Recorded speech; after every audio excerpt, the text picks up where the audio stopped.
মই আহি বৰ্তমান উত্তৰ আশীনগৰৰ এনেকুৱা এখন ঘৰৰ উপস্থিত আপোনালোকে দেখিলে আচৰিত হৈ যাব। এই ঘৰখনত ৰাতি আপোনালোকে কোঠাই কোঠাই অকল ছাত্ৰ আৰু ছাত্ৰী দেখিবলৈ পাব। মই যিখন ঘৰত আহি বৰ্তমান উপস্থিত হৈছোঁ, বৰ্তমান ইয়াত কি চলি আছে বৰ্তমান আপোনালোকে দেখিলে আচৰিত হৈ যাব। মই এটাই ক'ম যে উত্তৰ আশীনগৰ, দক্ষিণ আশীনগৰ, মোবাৰক বস্তি, কটালপুৰ এইটো অঞ্চলৰ অভিভাৱকসকলৰ কাৰণে এটা ডাঙৰ খবৰ, সুখৰ খবৰ। কিয়নো আজি ইয়াতে ষ্টাডি স্পাৰ্ক টিউশন সেন্টাৰ নামেৰে অত্যাধুনিক এখন টিউশন সেন্টাৰ খোলা হৈছে, য'ত আপোনালোকৰ ল'ৰা ছোৱালী উন্নত উজ্জ্বল ভৱিষ্যতৰ কাৰণে তেওঁলোকে অপ্ৰাণ চেষ্টা চলাই আছে। মই নিজে দেখিছোঁ আৰু এইখন টিউশন সেন্টাৰত আহি মই বৰ্তমান উপস্থিত হৈছোঁ। হুছেইন ছাৰৰ ওচৰলৈ যাম, তেওঁলোকে কি কয়। আচলতে তেওঁলোকে এইটো অঞ্চলৰ অভিভাৱকসকলৰ যথেষ্ট সঁহাৰি পাইছে আৰু আশা কৰোঁ আপোনালোকে যথেষ্ট সঁহাৰি পাইছে। আৰু তেওঁলোকৰ টাইটেলত নাম্বাৰ আছে।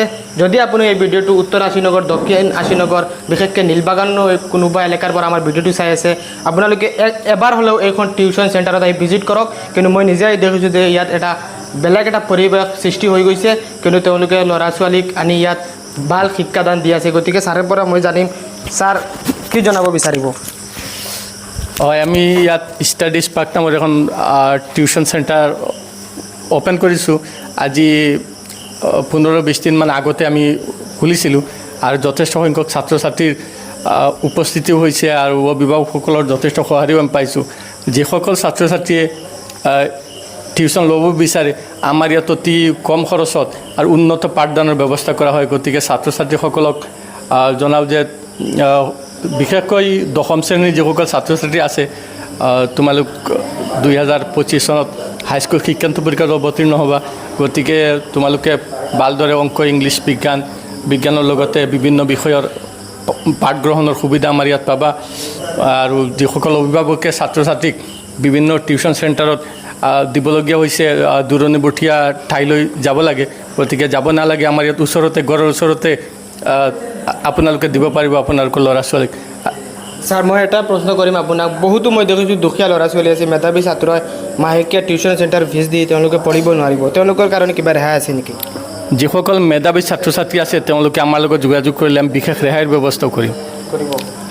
হয়, নিশ্চয় আপোনালোকে দেখিবলৈ পাইছে, এয়া আমাৰ হুছেইন ছাৰৰ মন্তব্য। আৰু মই আৰু এটা কোঠালিত যাম, কিয়নো এইখন ঘৰতে 3-4টা কোঠালি ল'ৰা ছোৱালী চাওক। এইটো হৈছে আৰু এজন ছাৰ আছে, তেওঁৰ পৰা মন্তব্য ল'ম। ছাৰ, কি জনাব বিচাৰিব? আপুনি দেখোন অংক কৰাই আছে বা এই টিউশ্যন চেণ্টাৰৰ বিষয়ে।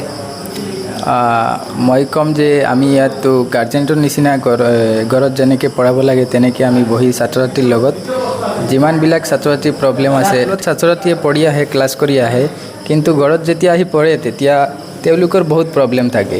সেইবিলাক ছল্ভ কৰিবলৈ কোনোবা এজন মানুহ দৰকাৰ যে হেল্প কৰিব লাগে।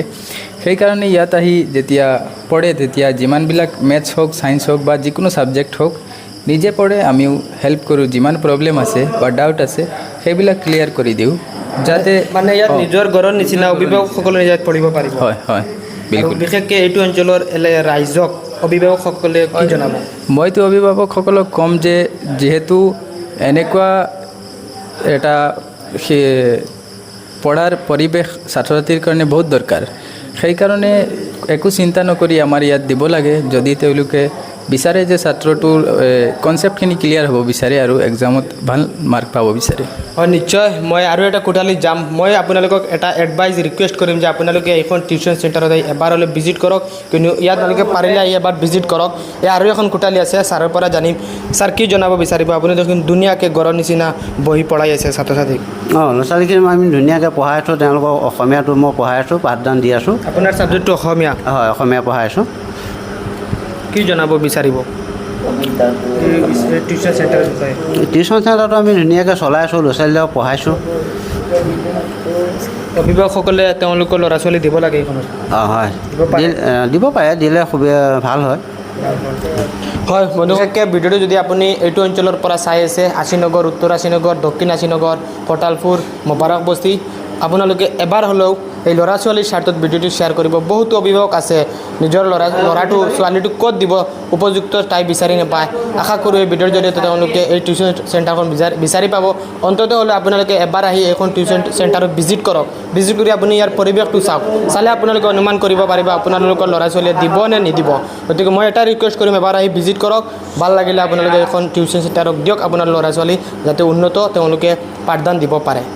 আশীনগৰৰ অভিভাৱকসকলৰ ভাল খবৰ এইটোৱেই যে আশীনগৰ অঞ্চলত এটা নতুন মানে অত্যাধুনিক এটা টিউশ্যন চেণ্টাৰ মুকলি কৰা হৈছে, যিটো নেকি আমাৰ ৰহিমউদ্দিনৰ বাসভৱনত, যিজন ৰহিমউদ্দিন ৰেজিয়া হাৰ্ডৱেৰ বুলি মানে সকলোৰে পৰিচিত।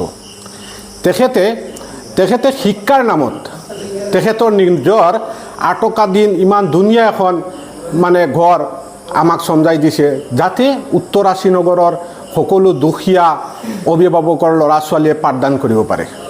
আৰু শুনিবলৈ আপোনালোকে ভাল পাব এইটোৱে যে আমাৰ ইয়াত সকলো বিভাগৰ শিক্ষক আছে, যেনে বিজ্ঞান, গণিত, অসমীয়া, ইংৰাজী, সমাজ বিজ্ঞান, সকলো ধৰণৰ পাঠদান মানে ইয়াতে দিয়া হয়।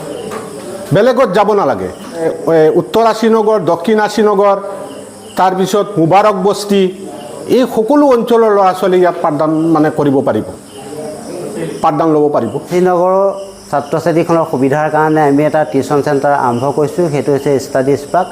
এই টিউশ্যন চেণ্টাৰত ক্লাছ 5ৰ পৰা ক্লাছ 10লৈকে সকলো ল'ৰা ছোৱালী শিক্ষা গ্ৰহণ কৰিব পাৰিব। ন্যূনতম মাচুলৰ ভিত্তিত উন্নত শিক্ষা কৰাৰ ব্যৱস্থাৰে আমি ষ্টাডি স্পাৰ্কটো আৰম্ভ কৰিছোঁ।